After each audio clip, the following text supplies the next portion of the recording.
বাংলাদেশের hard hitter batsman Shamim Patwari আবারও প্রমাণ করে দিলেন সুযোগ পেতেই তিনি ম্যাচের গতিপথ বদলে দিতে পারেন।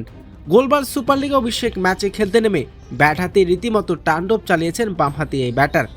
অভিষেক ম্যাচে হাঁকিয়েছেন 5টি বিশাল ছক্কা ও 3টি চার। অসাধারণ এক ইনিংস খেলে ইতিহাস গড়লেন শামীম পাটোয়ারি।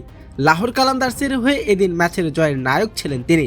সানফ্লাক্সের বিপক্ষে অসাধারণ এক ইনিংস খেলে অভিষেক ম্যাচে রেকর্ড করলেন শামীম পাটোয়ারি।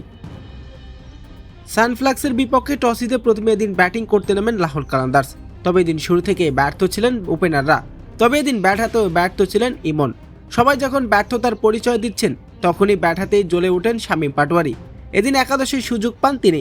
লাহোর কালান্দার্সের হয়ে মাঠে নেমে নিজের এক অনন্য উচ্চতায় নিয়ে যান শামীম পাটোয়ারি।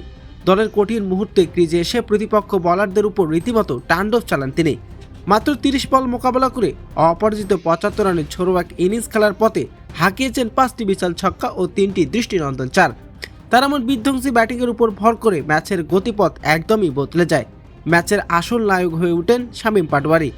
সানফ্লাক্সের বিপক্ষে শামীম পাটোয়ারি অবিশ্বাস্য এক ইনিংস খেলেছেন, যা দীর্ঘদিন দর্শকদের মনে গেঁথে থাকবে। যা প্রথম অভিষেক ম্যাচে এমন অবিশ্বাস্য পারফরমেন্স করলেন শামীম পাটোয়ারি।